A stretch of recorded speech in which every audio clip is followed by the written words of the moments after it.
Hello, and welcome to Season 5 of the Your Neurodiverse Relationship podcast. I'm Jodi, Carlton, your host, and I'm a neurodiverse relationship expert. But like so many of you, I've been on my own journey of discovering and understanding neurodiversity, both in my personal life with my family members and even myself, and professionally as a therapist and now relationship coach to people around the world. I'm often asked, can neurodiverse partner relationships actually work? And the answer is absolutely they can. Just like any relationship, there are core variables that influence whether or not you'll thrive as a couple. Neurodiverse relationships are no different, but they have the added layer of being neurodiverse, where one or both partners is neurodivergent. So this season, I've got a lineup of couples and partners who are in neurodiverse relationships that are working. They get real personal with me about the challenges they have faced and how they've overcome those challenges in their relationships. Let's get started. This episode is one of several that we broke into different episodes where I meet with my panel of neurodiverse professionals.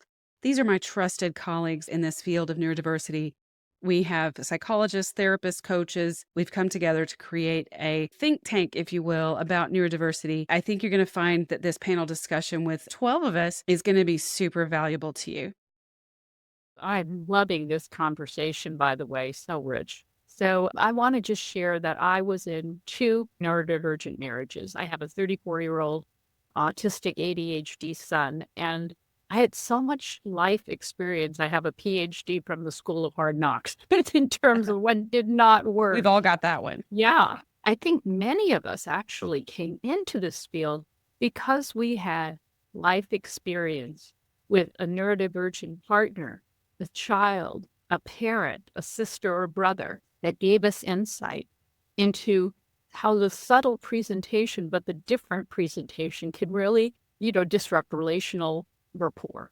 And so that, I don't know that that's a requirement, but it's helpful if somebody does have personal life experience.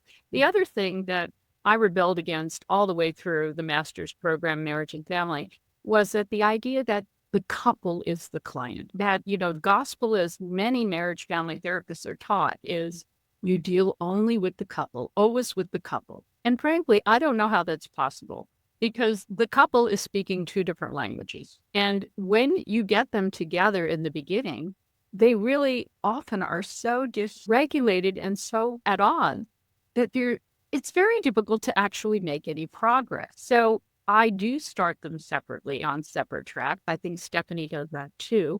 And I so do as you well, might as Barbara. well. I wrote my whole master's thesis about this. And there is evidence in the past and actual research done that that's not a bad idea.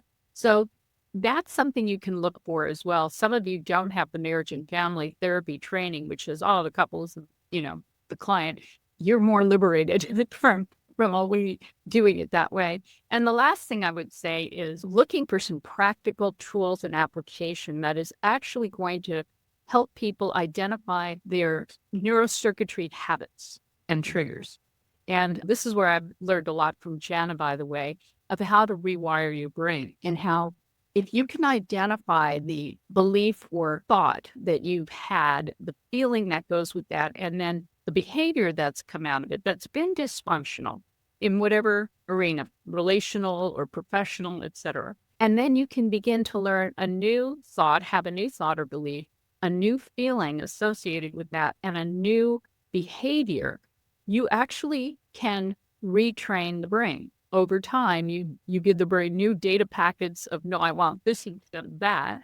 And the brain will eventually, let go of habits that are latent and not needed anymore. And it'll program for the newer intentional behaviors, thoughts, and feelings you want to have. So a lot of dialectical behavioral therapy, which is a method that's used with borderlines and highly emotionally dysfunctional people. And I think that's helpful to really have applicable, practical methods where the couple or the individuals can see the needle moving in their own life and then have a better frame of reference to the work the other is doing and even spur one another on in a very, yay, you changed, I've changed, we're getting better kind of a way. Yeah, I want to just add to that and then move on to the others that I think that's one of the reasons why a lot of us are kind of using more of a coaching model because of what you just said, Barbara, about moving the needle.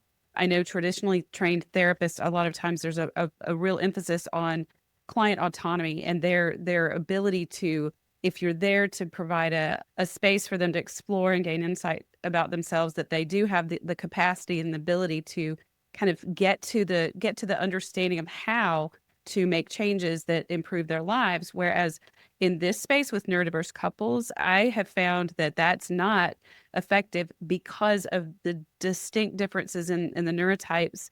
And they really need solution focused problem solving tools and skills that they can implement. And I often ask my clients, and yesterday I said, I met with a new couple and I said, I want you to really think about whether or not you're willing to be coached and if you're willing to take on guidance, or if you really just want to be heard, which that's part of it. You need to be heard and affirmed and validated. But if you want your lives to really be different, are you willing to take on coaching and to really implement some changes? Okay, Jana. Yeah. Well, to add on to what you're saying, Jodi, I think one of the things that I have found to be so important is don't assume people will know how to follow through with what you're asking. So even though I don't work with couples, I work with individuals. From my own experience of engaging in therapy and then also working with clients, or even reading the kinds of books that Stephanie mentioned, just because you tell somebody to, go off and have a date or go have this conversation or whatnot, we need to back up several steps and first work with, how can I get into a space where I'm ready to have this, to implement this or have this conversation, and not make assumptions that we even know how to do that. So first learning how to understand our own nervous system and how to do that regulation. And then also really hope casting that when there's sensory issues, when there's easy triggers, that we have the ability to expand our window of tolerance. So even if somebody has difficulty with textures or sound or fabric or whatnot, that's not fixed. And using some of the techniques that Barbara was describing in terms of looking at our thoughts and our behaviors and our emotions, our associations with those things, some of them we can actually shift our ability to handle more. And the more we spend time in regulation, the bigger our window of tolerance becomes. Mm-hmm. So I think a really critical piece is just education, educating people, giving them the right information, the really practical walkthrough and tools to expand their capacity, because we're not stuck and we get smaller and smaller the more we're in trauma, that window of tolerance. So I think for people knowing that to get out of that combative place is to realize I'm backed into a self-protective corner because of all of the overwhelm and the hard things. But I can actually, rather than powering through or trying to push myself to do more, I can actually create a safe space where I will want more. Yes. Just to the very last thing you said, oftentimes I'll hear a client say, I just need to try harder or just push harder. And I'm like, well, not quite. It's that's a very kind of shaming type of mindset. And what we need is to figure out how to, alter the space altogether, like you were saying.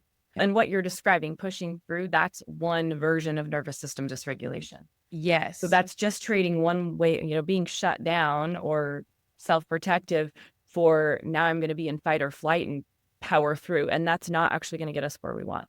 No, it will eventually take us farther from where we want to be, and will contribute to a cycle of just, sometimes that cycle it builds up and then there's an explosion and then we get back to where we're pushing more. It's just not helpful. Natalie. Yeah, a couple of things I just wanted to add, I guess, or maybe just phrase in a slightly different way than some of the amazing things that have already been said. I think one of the things I would really love therapists or any other professionals who are listening to take on board, and also anyone who's listening and who has been to therapy or other professional support and maybe has just found that the choices they're being offered about the future seem really bleak.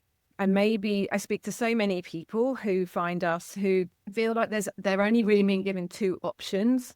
One is to just accept it, understand it, be understanding, empathetic, just kind of get on board or like that kind of thing, or to leave. Like it seems to be the one or the other. And also often paired up with something that sounds like not a lot can change. Your partner can't change. You've changed loads, so don't need to, we don't really want you changing anymore. And it just feels really hopeless. I think that feels really bleak for people.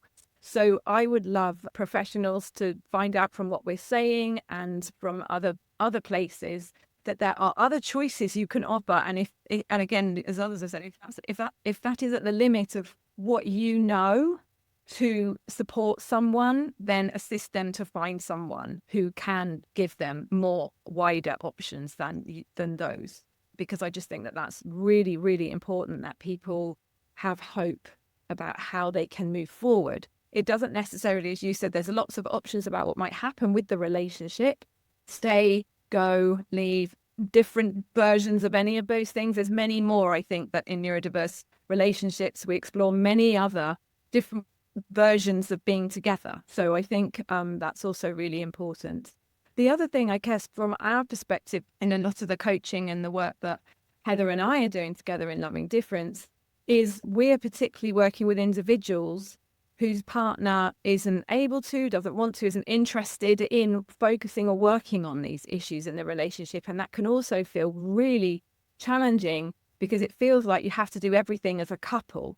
So I would love more people to know that there is hope about you feeling better and different and having a different experience in the relationship and resolving the issues and deciding your future, even if it's only you at the moment that is ready and wanting to do that.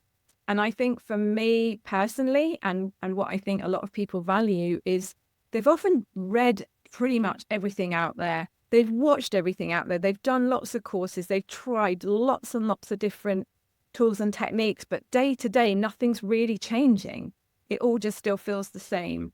So what we provide, and I think lots of you are describing, is much more step-by-step guidance about how to make some changes that actually make a difference. We often say on a Tuesday at 10 in the morning, we want you to be having something different happening. And for many of the people that we work with, they're arriving in overwhelm, exhaustion, burnout, and recovery is first. We need to recover in different ways from that. And often we're not ourselves. We've wandered a long way from who we are, whether that's the toll of masking or pleasing or just never really knowing who we are or bending ourselves out of shape. Lots of reasons that's happening, but being you in the relationship is the next really important thing. And then having some healthier ways to relate to one another. So those three things, the recovery first, including the grief that Mona talked about earlier, getting home and being you, and then being you in the relationship in a healthy way. Those steps we find are the most important so that you move forward and out of the trauma and out of what's been going on often for a very, very long time. Natalie, I think that what you said about how oftentimes it does feel like there's only one partner, or not even feel like, oftentimes it is only one partner who's willing to work on this relationship. And so I do want to segue, and I know several of you want to weigh in on this, but I think I want to segue into that at some, here soon about, what kind of things do differentiate couples where there is some capacity to help that relationship improve and make some progress versus, how do you differentiate when you're working with a couple who's navigating to stay or to go? And Mona and I did a whole series on navigating your neurodiverse relationship in my last podcast season. So if you didn't see that, go back and watch it. But Heather, you work with Natalie. So what are your thoughts? I was just going to add something around pace and expectations around timescales. So when we're working with nervous system and years and years and years of dysregulation, years and years of unhealthy relationship dynamics, patterns that you've been working on, particularly in the UK, I'm not sure if it's the same with you, but we have this kind of like 6 weeks and you're done approach. And I think it's really important just to have some kind of understanding that we need to move slowly sometimes in terms of creating that change in safe ways. And so I think that was really important as well, that people have some kind of idea that this isn't something that's really quick. I think we can get some really new realizations and get some understanding really fast, can't we? And that can be really super helpful. And suddenly you can have real aha moments and you can go, oh my goodness, I realized what's been going on. And that's brilliant. And then it's okay, right, so what do we do now? And it is that kind of, so how can we have, as Natalie said, that Tuesday at 10 o'clock kind of a feeling? And it's just, really important that we get that idea that we are focusing on ourselves and we're the ones that we can change as well. I think lots and lots of people come wanting us to help their partners change. And it's having that realization that you can have massive impact on others around you in the family by working on yourself, and particularly in with that your own regulation, and also having that understanding. I mean, I know, just to share a personal thing, like I'm just someone who just wanted everything sorted out right now. It was a really big thing to actually slow down and understand that actually some of these things are going to need revisits, or we can't solve it in one go, and it's going to be many conversations, or whatever it is that we're going to do. And we need to kind of so we also need to build up some kind of resilience in terms of creating some persistence and consistency of our approach as well. So yeah, that was a couple of things. Yeah. Okay. Thank you so much for adding to that. And so Robin, what are your thoughts about all this? So a lot of everything that people have said, I was sitting here thinking, yeah, I want to say that. But I think that there's really a lot of value in backing up and sharing a little bit of my own story in that I have a master's in education and I have a master's in counseling, right? And in neither program did I learn about how to work with couples or how to be, how to work with a neurodivergent person. I think the counseling one is especially sad to me because on this side of things now, working with neurodivergent people, I have met way too many people who come and for the first time, they've been souped up on really heavy meds that they later find were not appropriate and were changing their personality and their life experience. We need more research, obviously, on the meds that are going to help neurodivergent people, and that's part of what's happening there. And so the way I got to where I am in the business that I'm providing was really recognizing my own neurodivergence and then digging into my own studying, like my life depended on it, because it really, at many different times in many ways did. And even in some relationships, having the experience in one relationship, 13 different helpers that had impacted us and not helped us. And that internal sense that I wasn't being helped, but continually handing over authority because people had letters or belonged to major institutions, research institutions, and this was going to be the oasis. And then I think after some period of time, you stop trusting yourself. And so research was the only thing I trusted. I wasn't necessarily trusting my own voice. I was trusting on, Tony Atwood at the time, or Maxine Aston, or whoever was really, I always laugh. I say I was buying the books as they were being released because they were being sent to me, to save my life. They were my lifesaver at different times. And I think that I know that all of you have had these experiences, but when someone gets to a helper that knows, they have, for some reason, the internal experience, the external experience, and they're calm and they're collected. And whichever presentation you show up with, whether it's your trauma showing first, your marriage showing first as a challenge, your neurology showing as a challenge, that I could confidently say, I've been with all of you long enough to say that we can sit in that. And we're going to be analyzing it from the directions that person knows. We're going to be confidently giving them the feeling that I had when I finally got to somebody that knows of relief, where I don't have to teach you and train you, but I can let go and breathe because I can just hear in your responses and your persona that you get it and you actually know more than I know. And that's where every person that needs help, every neurodivergent person or neurodiverse couple really needs to arrive, right? That's really where they're hoping to get. And such a compliment, I have to say, that I can be that person and have been that person. I don't know that I could articulate it if my clients hadn't given that back to me first, but I know that each of you could do that. And I think that another hallmark is that we all know that awareness. I have clients that come and they know they're autistic or they believe that they have ADHD, whatever. That's just step one, really. Meeting our clients as a person first. So I'm Rogerian in my approach, right? I know that from counseling. Maybe not everybody can articulate, but I know that about myself. I want to know you as a person first and foremost, both of the people in the couple. And I think multiple of you have talked about that already, is that it takes two healthy people to make a healthy couples relationship.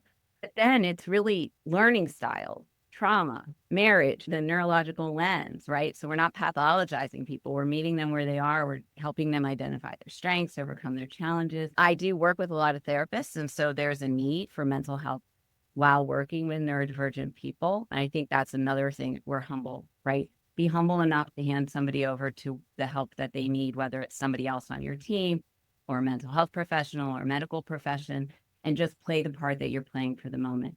Like, and I think that each of us bring areas of neurodiversity specialization to the table, but we're all really well versed on the whole person and all the aspects that a neurodiverse person would need. So I know, like for myself, I will say, well, the three main obstacles on the way to a goal are for a neurodivergent person are communication, regulation, and executive function. That last one, executive function, people are like, executive, what? But I think because of my own brain type that's been something I developed a strength in, right? So for me, a lot of working with me is attaching executive function to whatever the person's trying to learn.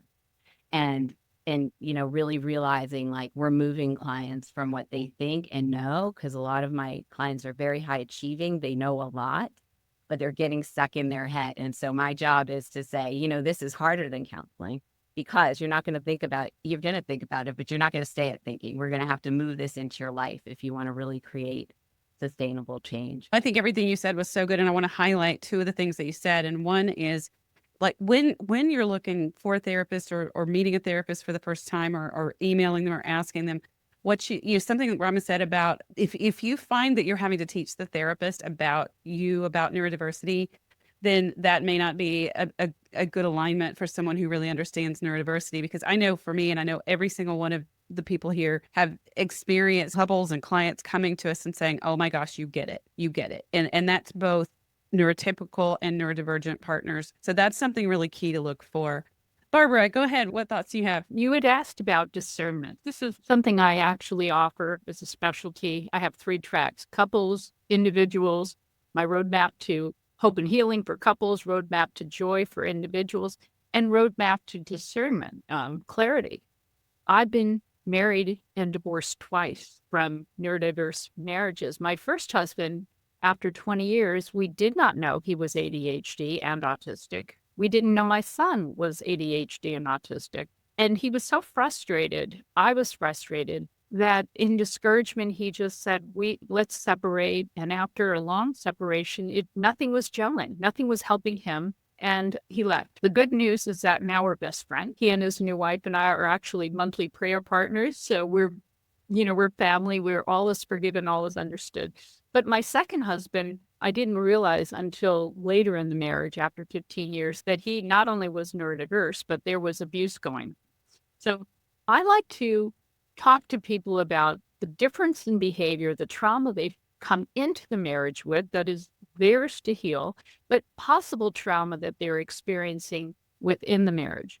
And I do think that we have an obligation to begin to identify abuse patterns of both spouses. And I have seen some very abusive neurotypical wives and husbands, as well as neurodivergent partners. So I draw the line. We do a lot with boundaries in the work I do, and setting boundaries, healthy. Somebody once said, my boundary is the space between loving you but loving me. I love that. And so being able to have healthy boundaries with healthy consequences that correct abusive behavior, not to punish it, but to correct it and redeem the possible relationship value. But there are times when one partner doesn't want to change, wants to blame and shame the other, and doesn't want to take, any responsibility. And so they are not safe. They really don't want to do the work of coaching and growing. And I do help couples. Sometimes the one who doesn't want to will pull out of coaching, but then I'm left with the one who does. And I just taped an interview with a client named Jack, who's 65, living in the Midwest, a successful insurance broker. And he has made the most evolutionary progress in the 2 years that I've been working with him. But in the process, he discerned and his wife discerned they didn't want to be together. And once she left, he was free to decompress, calm down, and make amazing progress. So I've also worked with women on the other side of that who are neurodivergent and making progress, or neurotypical. I think if your goal is to grow, you want to stay and do that in the marriage. But if you can't and you feel, I think I learned from Janet just last night, we did a shared group session where my habits and tapes that I'm playing are concordant with the habits and tapes you're playing. And yours reinforce mine. And that's what enmeshment is. And it's hard to break patterns unless you do get some space.